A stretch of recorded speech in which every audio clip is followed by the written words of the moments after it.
चलिए, तो आज कौन सी कविता पढ़ने जा रहे हैं? ताज। रचनाकार का नाम सुमित्रा नंदन पंत। ठीक है। कौन सी युग के कवि हैं? छायावादी कवि है ना। छायावाद के प्रमुख आधार स्तंभों में से एक है सुमित्रा नंदन पंत। ठीक है।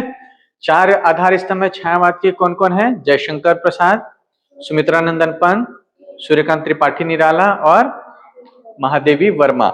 जिसमें से हम निराला की कविता पढ़ चुके हैं, प्रसाद की कविता पढ़ चुके हैं, अब पंत की पढ़ रहे हैं, है ना। मतलब किसकी और पढ़नी बाकी है? महादेवी वर्मा की भी कविताएं हम लोग पढ़ेंगे। डीएससी में भी इन्हीं की रचनाएं हैं। ठीक है। तो पहले डीएससी को कंप्लीट करते जा रहे हैं। तो आज की जो कविता है वो कौन सी कविता है? ताज। ठीक है। हम लोगों ने जब राज्य की रखवाली से पहले भी एक कविता पढ़ी थी, तोड़ती पत्थर। तब हमने किस पर चर्चा की थी? मार्क्सवाद पे, प्रगतिवाद पे। ठीक है। ये जो रचना है 1935 में लिखी गई है, युगांत में। ठीक है। छायावाद का समय कब से कब तक माना जाता है? 1918 से।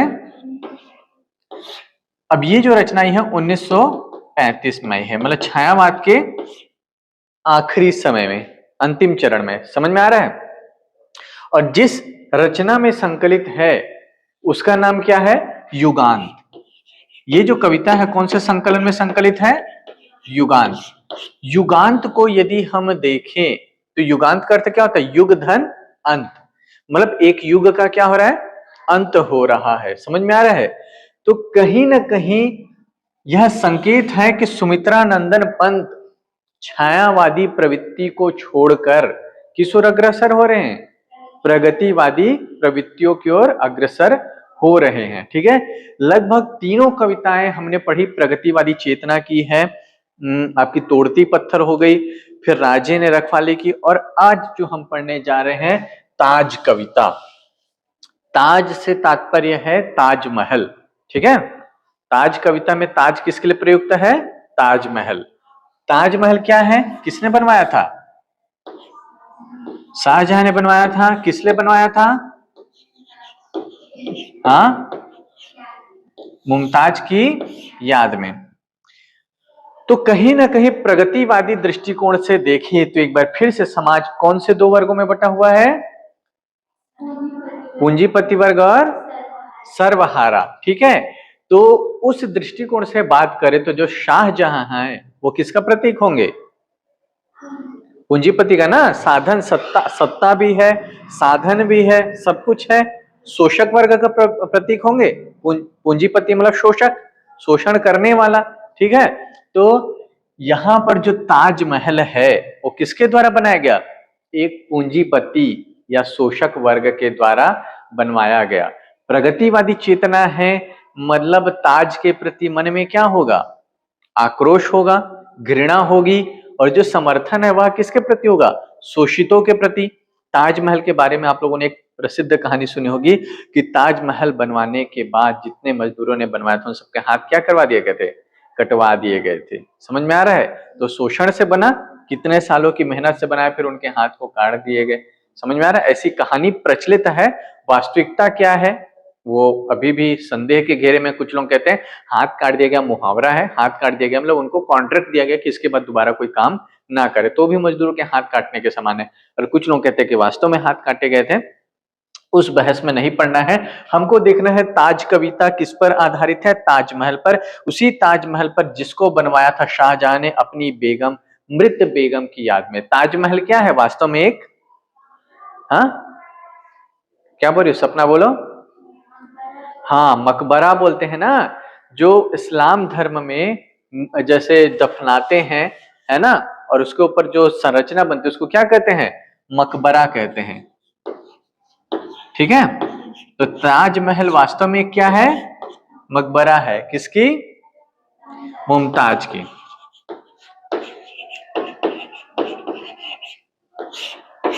लेकिन हम लोगों के लिए ताजमहल क्या है? हाँ, हम लोग के लिए ताजमहल क्या है? किसका प्रतीक मानते हैं? नहीं नहीं, वो तो प्रगतिवादी मानते हैं। आप लोग प्रगतिवादी कवि थोड़ी हो। हम लोग सामान्य जन की भाषा में ताजमहल किसका प्रतीक है? महल का। किसका प्रतीक है? प्रेम का प्रतीक है ना, कि एक राजा अपनी पत्नी से इतना प्रेम करता था कि उसकी याद में उसने क्या बनवा दिया? ताजमहल बनवा दिया। समझ में आ रहा है? लड़कियां बोलती हैं कि शाहजहां ने अपनी प्रेमिका की याद में क्या बनवा दिया? ताजमहल बनवा दिया। तुम मेरे लिए क्या कर सकते हो? है ना? तो एक जोक था कि मतलब पत्नी बोली पति से कि शाहजहां ने मुमताज की याद में ताजमहल बनवा दिया, तुम मेरे लिए क्या बना? मैं भी बनवा सकता हूँ, तुम पहले मरो तो सही। है ना? तो मुमताज मरती ही नहीं वाला है, ठीक है, वो एक जोक है। तो ये जो ताजमहल है वो एक मकबरा है, लेकिन वर्तमान युग में वह प्रेम का प्रतीक बन गया। एक राजा का अपनी पत्नी के प्रति प्रेम का प्रतीक बन गया, सौंदर्य का प्रतीक बन गया। प्रेमी जोड़े वहां पर जाते हैं और वहां पर फोटो खिंचवाते हैं, है ना? तो और एक दूसरे को तोहफे में क्या देते हैं? ताजमहल भेंट करते हैं। तो आज की दुनिया में, आज के समय में ताजमहल किसका प्रतीक है? प्रेम का प्रतीक है। समझ में आ रहा है? ये सामान्य जन की दृष्टि है, लेकिन हम ताजमहल को किसकी दृष्टि से देखने जा रहे हैं? सुमित्रा नंदन पंत की प्रगतिवादी दृष्टि से देखने जा रहे हैं, छायावादी दृष्टि से नहीं, प्रगतिवादी। सुमित्रा नंदन पंत बदलते जाते हैं समय के साथ, प्रगतिवादी हो जाएंगे, नव मानववादी हो जाएंगे, अरविंद दर्शन से प्रभावित हो जाएंगे। युग बदलता है, इनकी रचनाओं की प्रवृत्ति बदलते जाती है, ठीक है। तो यहां पर हम ताज पर किसकी दृष्टि से विचार करने जा रहे हैं? प्रगतिवादी, सुमित्रा नंदन पंत की प्रगतिवादी दृष्टिकोण से चर्चा करने जा रहे हैं। यहां तक समझ गए? कविता की पृष्ठभूमि समझ में आ गई, है ना? कोई भी रचना को पढ़ने के पहले आप उसकी पृष्ठभूमि को समझिए कि कवि किस दृष्टिकोण से लिख रहा है, किन परिस्थितियों में लिख रहा है, किस युग में लिख रहा है। ये दृष्टि, युग, परिस्थितियां, ये सब कविता की क्या है? पृष्ठभूमि। समझ में आया? पृष्ठभूमि समझते ही आप कविता को पढ़ने के पहले ही कविता के बारे में बहुत कुछ जान चुके होते हैं और उससे कविता को समझने में क्या होती है? आसानी होती है। समझ में आया? चलो अब देखते हैं क्या कह रहे हैं कवि। हाय मृत्यु का ऐसा अमर अपार्थिव पूजन। ताजमहल क्या है वास्तव में? एक मकबरा है। मकबरा मतलब जहां पर मृतक को दफनाए गए उस पर जो संरचना बनती है ना? किसी की लाश के ऊपर निर्मित संरचना है, ठीक है।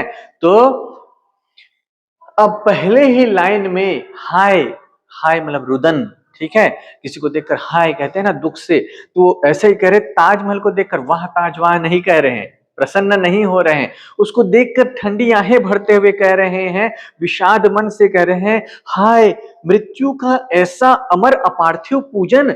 मृत्यु का मतलब जो व्यक्ति मर चुका है उसका ऐसा अमर, अमर मतलब जो कभी ना मरे, मतलब ऐसा पूजन, मृत्यु के, मृत शरीर की ऐसी पूजा कर रहे हैं। अपार्थिव मतलब, पार्थिव मतलब पृथ्वी से संबंधित, अपार्थिव मतलब जो अलौकिक हो, इस पृथ्वी से संबंधित ना हो, मतलब मृत शरीर की इतनी पूजा कर रहे हो, उसको इतना महत्व दे रहे हो कि वो जो मृत शरीर है वह मानो जीवित है, वह अमर है। यह अमर और अलौकिक पूजन है ना? और इस पर विलाप कर रहे हैं। यह प्रसन्न होने वाली बात नहीं है कि तुम एक मृतक को इतना महत्व दे रहे हो, तुमने उसकी याद में इतना बड़ा महल बना दिया, मकबरे को महल का रूप दे दिया और उसे अमर का रूप दे दिया, अपार्थिव अलौकिक रूप दे दिया, उसकी पूजा कर रहे हो तुम, मृत शरीर की पूजा ही तो कर रहे हैं ना, उसको रूप दे दिया, ठीक है। और वो भी कब, क्यों हाय कह रहे हैं? जब विषण निर्जीव पड़ा हो जग का जीवन। किस दशा में? जब विषण, है ना, एक शब्द है, नए शब्दों को नोट करते जाओ और याद करते जाओ। विषण मतलब क्या होता है? उदास, दुखी, ठीक है। जब विषण निर्जीव पड़ा हो जग का जीवन, मतलब जब सारा संसार उदास है, दुखी है, परेशान है, जग का जीवन मतलब संसार में जब क्या है? उदासी और दुखी छाई हुई है। संग सौध में हो श्रृंगार मरण का शोभन, नग्न क्षुधातुर वास विहीन रहे जीवित जन। और प्रश्न कर रहे हैं, ठीक है। पहले लाइन में भी प्रश्न आया है, हाय मृत्यु का ऐसा अमर अपार्थिव पूजन। पूजन के बाद क्या है? प्रश्नवाचक चिन्ह, कि हाय मृत्यु की तुम इतना पूजा कर रहे हो, ऐसे अमरता प्रदान कर रहे हो मृत्यु को, उसको ऐसा अलौकिक स्वरूप प्रदान कर रहे हो, वह भी कब? जब विषण पड़ा हो जग का जीवन, जब संसार में उदासी, निराशा, हताशा छाए हुए, दुख छाया हुआ है, उस परिस्थिति में तुम संसार को ध्यान न देकर एक मृत शरीर की क्या कर रहे हो? पूजा कर रहे हो, है ना। आगे देखो, संग सौध में हो श्रृंगार मरण का शोभन, संग मतलब यहाँ संगमरमर के लिए, जैसे ताजमहल के लिए क्या शब्द यूज किया है, ताज, ऐसे ही संग मतलब की संगमरमर, सौध मतलब जो सफेद है ना, विशाल जो भवन होते हैं, महल होते हैं, तो कह रहे हैं कि संग सौध में हो श्रृंगार मरण का शोभन। तुमने क्या किया है, संगमरमर से विशाल राजमहल बनाकर उस मकबरे को क्या किया है, श्रृंगार किया है। मकबरे का क्या है, श्रृंगार है, श्रृंगार करना मतलब उसे सजाना, श्रृंगार मरण का शोभन। तुमने क्या किया है, एक मकबरे को, एक मृत शरीर को यूं श्रृंगारित किया है, उसका ऐसा श्रृंगार किया है, उसका ऐसा शोभा प्रदान की है। कैसी शोभा प्रदान की है कि उस मकबरे को तुमने क्या किया है, विशाल संगमरमर के, सफेद संगमरमर के राजमहल का रूप दे दिया है। वास्तविकता क्या है, वह केवल एक मकबरा है, लेकिन तुमने उस मकबरे को, उस मृत शरीर को श्रृंगार, उसका श्रृंगार किया, उसको शोभा प्रदान की और भव्य संगमरमर का एक महल का रूप दे दिया है। और वह भी कब, नग्न क्षुधातुर वास विहीन रहे जीवित जन। एक मृत व्यक्ति के लिए तुमने पूरा क्या बना दिया, मकबरा को ताजमहल बना दिया, राजमहल बना दिया। और किस स्थिति में, दूसरी ओर दुनिया में लोग कैसे हैं, नग्न हैं, पहनने के लिए वस्त्र नहीं, क्षुधातुर है, क्षुधा मतलब भूख, क्षुधा से आतुर, आतुर मतलब व्याकुल, ठीक है, क्षुधा मतलब क्या होता है, भूख, ठीक है। तो देखो कैसे दो विरोधाभासी, एक और कौन है, पूंजीपति, दूसरी ओर क्या है, सर्वहारा। ये बताया ना, जिसके पास हारने के लिए कुछ नहीं है, सब कुछ हार चुके हैं। तो एक और मकबरे को ताजमहल का रूप दे दिया गया, संगमरमर के पत्थरों से राजभवन बनाया गया, और दूसरी ओर जनता कैसी है, नग्न है, उसके पास पहनने को वस्त्र नहीं, क्षुधातुर है, भूख से व्याकुल है, तड़प रही है, वास विहीन, वास मतलब रहने को, है ना, निवास करना, विहीन मतलब जगह नहीं है, बेघर है, वास विहीन, वास मतलब निवास, विहीन मतलब वंचित, ठीक है। वास विहीन रहे जीवित जन, जो लोग जीवित है वो कैसे हैं, नग्न है, पहनने को वस्त्र नहीं, क्षुधातुर है, खाने को भोजन नहीं है, भूख से व्याकुल है, और कैसे हैं, वास विहीन है, बेघर है। तो जीवित जन कैसे हैं, नग्न क्षुधातुर वास विहीन, भूखे नंगे और बेघर हैं जीवित लोग। और मृत व्यक्ति के लिए क्या बनाया जा रहा है, महल, ताजमहल बनाया जा रहा है। विरोधाभास है।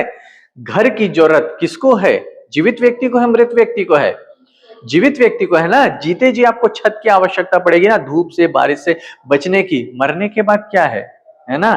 लेकिन हम मरण का शोभन कर रहे हैं, मरण का श्रृंगार कर रहे हैं, मरण को गरिमा प्रदान कर रहे हैं, मृत्यु को और जीवन को हम क्या कर रहे हैं, नजरअंदाज कर रहे हैं। ये जो ताजमहल कविता है, ताज कविता है, ये जो सत्ताधीश है, पूंजीपति है, इनकी विलासिता पे, इनके ऐश्वर्य पर व्यंग है कि तुम क्या करते हो, अपना जो पैसा है वो मृतकों के लिए खर्च करना पसंद करते हो, लेकिन जीवित लोग भूख प्यास से मर जाते हैं, उनके पास घर नहीं रहता, लेकिन उनको घर नहीं दे सकते।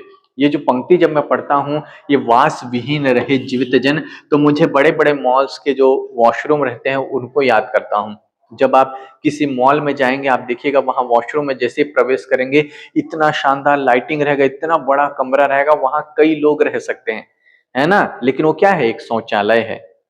समझ में आ रहा है, किसी भी मॉल के शौचालय में जाइए, इतने चमकते हुए, इतना साफ सुथरा रहेगा। मतलब हमारे देश में जिसके पास पैसा है उसके लिए शौचालय भी क्या बनाया गया है, 5 स्टार बनाया गया है। समझ में आ रहा है, वहां रोशनी है, ऐसा करोगे तो पानी अपने आप आ जाएगा, हाथ हटाओगे पानी चला जाएगा, फिर पानी सुखाने के लिए हाँ मतलब वहां मशीन लगा हुआ है। और देश की एक आबादी है जिसके जो सड़कों पे सोती है, फुटपाथ पे सोती है। समझ में आ रहा है। तो जिनके पास सुविधाएं हैं, लग्जरीज है, वो क्या है, उनके शौचालय भी आलिशान है, और जिनके पास नहीं है वो नग्न है, क्षुधातुर है, वास विहीन है, जीवित लोग। तो एक ओर जब देश की आबादी भूख से मर रही हो, एक ओर देश की आबादी इतनी गरीब हो कि उसके पास पहनने को वस्त्र ना हो, खाने को अन्न ना हो, और सोने को उसके पास घर ना हो, ऐसे में क्या जरूरी है। ऐसे में क्या अच्छा लगता है कि किसी के मकबरे को सिर्फ उसके मृत शरीर के लिए पूरा ताजमहल बना दिया जाए, वहां पे कोई रह नहीं सकता है, वहां पर उस पैसे के बदले में कितने भूखों को भोजन कराया जा सकता था, कितने लोगों के लिए आवास का निर्माण कराया जा सकता था।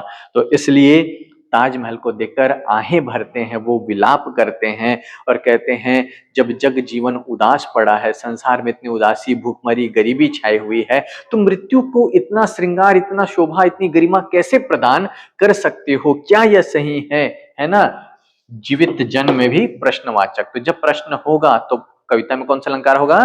प्रश्नवाचक अलंकार। समझ में आया? ठीक, आगे देखते हैं। इन्हीं भावों को पुष्ट करते हुए आगे कह रहे हैं, मानव ऐसी भी विरक्ति क्या जीवन के प्रति, आत्मा का अपमान प्रेत और छाया से रति। और कह रहे, हे मानव, जीवन से इतनी विरक्ति क्यों? विरक्ति मतलब जीवन के प्रति इतना उदासीन, इतना अलगाव क्यों, है ना? ऐसा क्यों कह रहे हैं? आत्मा का अपमान, आत्मा मतलब जीवित व्यक्ति, जो व्यक्ति जीवित है उनका कोई महत्व नहीं है, और तुम किसको महत्व प्रदान कर रहे हो? प्रेत और छाया से रति, मतलब जो मृत हो गए हैं वो क्या है? प्रेत के समान है ना? छाया है, वो वास्तव में एग्जिस्ट नहीं करते हैं, उनका कोई अस्तित्व है क्या? नहीं। तो कह रहे हैं कि जीवन से इतनी विरक्ति क्यों? जीवन से इतना तुम विमोही कैसे हो गए, निर्मोही कैसे हो गए कि तुम जीवित व्यक्तियों की ओर ध्यान नहीं दे रहे हो, उनको भूखे मरने दे रहे हो, उनको निर्वस्त्र रहने दे रहे हो, बेघर रहने दे रहे हो, लेकिन जो व्यक्ति मर चुका है उसके तुम ताजमहल बना रहे हो। तो आत्मा का अपमान, जीवित व्यक्तियों का तुम अपमान कर रहे हो, और जो व्यक्ति मर चुके हैं, प्रेत के समान, छाया के समान है, उसकी प्रति रति है। रति मतलब उसके प्रति मन में प्रेम है। मतलब वही होता है ना कि जीते जी मनुष्य की कोई कद्र नहीं, और मरने के बाद उसका तुम महिमा मंडित कर रहे हो। तो कम से कम जो जीवित जन है उनकी तो तुम फिक्र कर लो, उनकी कद्र कर लो, प्रेत और छाया से रति करने के बजाय। समझ में आया? चलिए आगे देखते हैं। प्रेम अर्चना यही करे हम मरण को वरण। फिर से प्रश्न, ठीक है, बार बार प्रश्न चिन्ह लगा रहे हैं। क्या यही प्रेम और अर्चना है ना? क्या यही प्रेम है, क्या यही पूजा है कि हम मरण को वरण करें? जो व्यक्ति मृत हो गए हैं, जो संसार को छोड़ चुके, हम उनको अपना रहे हैं। क्या यही प्रेम अर्चना है? क्या यही सच्ची प्रेम है? क्या यही सच्ची पूजा है? स्थापित कर कंकाल भरे जीवन का प्रांगण। कह रहे हैं कि हम क्या करें? जीवन के प्रांगण, प्रांगण मतलब आंगन, तो जीवन के आंगन में हम किसको स्थापित कर रहे हैं? कंकाल को। जो व्यक्ति मर चुके हैं उनके मृत शरीर को स्थापित करना मतलब किसको स्थापित करना? कंकाल को। तो जीवन रूपी आंगन में हम कंकाल अर्थात मृतकों को, मरे हुए लोगों को महत्व दे रहे हैं, और हम क्या कर रहे हैं? मरण का वरण कर रहे हैं, और आत्मा का अपमान मतलब जीवित व्यक्तियों का क्या कर रहे हैं? अपमान कर रहे हैं। क्या यही प्रेम है? क्या यही अर्चना है? क्या प्रेम यही सिखाता है कि मृत व्यक्तियों को तो गले लगाना है, लेकिन जीवित व्यक्तियों का तिरस्कार करना है, उनका कोई उपकार नहीं करना है? और क्या जीवन की यही सीख है कि हम कंकाल को, मृत शरीर को स्थापित करें, मतलब उनको महत्व दे, और जीवित व्यक्तियों को क्या करें? नजरअंदाज करें, उनका अपमान करें। समझ में आया? तो फिर देखो, जीवन के प्रति, मरण को वरण, भरे जीवन का प्रांगण, तीनों में प्रश्नवाचक चिन्ह है, तो प्रश्न जो प्रश्नवाचक अलंकार होगा। ठीक है, आगे देखते हैं। शव को दे हम रूप रंग आदर मानव का। कह रहे हैं कि शव को हम कैसा सम्मान दे रहे हैं? मानो वह जीवित व्यक्ति हो, है ना? रूप रंग आदर मानव का। प्रश्न चिन्ह फिर से कि हम शव को कैसा महत्व दे रहे हैं? कि वो मृत नहीं है बल्कि जीवित है। जैसे एक जीवित व्यक्ति के रूप को, रंग को, उसको जितना सम्मान मिलता है, वह सम्मान आप किसको दे रहे हैं? मृत व्यक्ति को, मकबरे में लेटी हुई मुमताज को दे रहे हैं। और मानव को, जो जीवित है, उसके साथ क्या कर रहे हैं? मानव को हम कुछ चित्र बना दे शव का।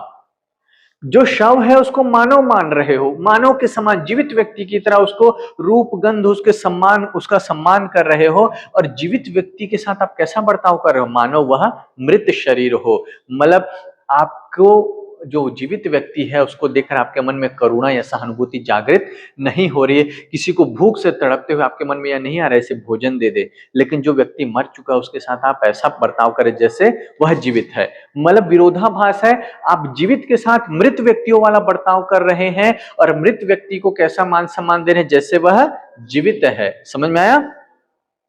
तो गत युग, कुत्सित मतलब होता है निंदित, है ना, या फिर नीच। जो कुत्सित बर्ताव मतलब कैसा बर्ताव कर रहे हैं, जीवित व्यक्तियों के साथ निंदित बर्ताव कर रहे हैं। गत युग्म के बहुधर्म रूढ़ी के ताज मनोहर। और फिर प्रश्न पूछ रहे हैं, गत युग, है ना, जो ताजमहल है, ये जो कविता 1935 में लिखी गई और शाहजहां मध्यकाल में हुए थे, ठीक है, मध्यकालीन मुगल सम्राट है। तो कह रहे हैं कि जो ताजमहल है आज किसका प्रतीक बन गया है, गत युग के बहुधर्म रूढ़ी के ताज मनोहर। ये जो ताज है वह मनोहर मतलब आकर्षक, मनमोहने वाला प्रतीक बन गया है, पिछले युग के प्रेम का प्रतीक बन गया है ना। ताजमहल को हम आज किस युग में, किस रूप में मानते हैं, प्रेम के प्रतीक के रूप में। अतीत में कोई बादशाह हुआ था शाहजहां नाम का, उसने अपनी बेगम से इतना प्रेम किया मुमताज को कि उसने मरने के बाद उसके मकबरे पे इतना सुंदर महल बना दिया। तो ताज किसका प्रतीक बन गया है, विगत समय के इतिहास के एक राजा के, एक रानी के प्रति प्रेम का प्रतीक बन चुका है। और आगे कहते हैं, मानव के मोहांध हृदय में किए हुए घर, ठीक है। वास्तव में ये क्या है, मानव के मोहांध हृदय में किए हुए घर। मोह में अंधा हुआ मानव, है ना, क्या है, ये ताजमहल क्या कर लिया है, मोह में अंधे हुए मानव के हृदय में घर कर लिया है, मतलब बस गया है। कि लोग ऐसा मान चुके हैं कि भाई प्रेम हो तो शाहजहां जैसा, जिसने अपने प्रेमिका, अपने पत्नी की याद में, उसके प्रेम में एक पूरा ताजमहल बना दिया। तो ये जो ताज है, ये मोह में अंधे हुए मानव के हृदय में घर कर गया है, बस गया है। लेकिन वास्तव में यह प्रेम का प्रतीक नहीं, यह शोषण का प्रतीक है, यह संवेदनहीनता का प्रतीक है। जब एक और लोग भूख से मर रहे हैं और आप दूसरी ओर अपनी मरी हुई पत्नी के लिए ताजमहल में धन क्या कर रहे हो, लगा रहे हो। समझ में आ रहा है। तो मोह में अंधे हुए लोग इसको किसका प्रतीक मानते हैं, प्रेम का प्रतीक मानते हैं। और मोह में अंधा स्वयं कौन था, शाहजहां भी था, ठीक है। भूल गए हम जीवन का संदेश अनश्वर, मृतकों के हम मृतक, जीवितों का है ईश्वर। अंतिम दो पंक्तियों में कह रहे हैं कि जीवन का संदेश क्या है, जीवन क्या कहता है, ठीक है। तो जीवन का जो संदेश है वह अनश्वर संदेश है। अनश्वर मतलब जो कभी मिटे नहीं, वह संदेश बिल्कुल स्पष्ट है। मृतकों के हैं मृतक, जो मर गए वो किस लोक के वासी है, मर्त लोग, है ना, मृत्यु लोग के। मतलब वो लोग क्या है, मृतकों के हैं, उनकी एक अलग दुनिया है, जो दुनिया को छोड़ चुके हैं। लेकिन जीवितों का है ईश्वर, ठीक है। जीवित व्यक्तियों का कौन है, ईश्वर है। मतलब कहने का आशय यह है कि जो लोग इस संसार से विदा ले चुके हैं उनको उनके मृतकों के लोक में जाने दो।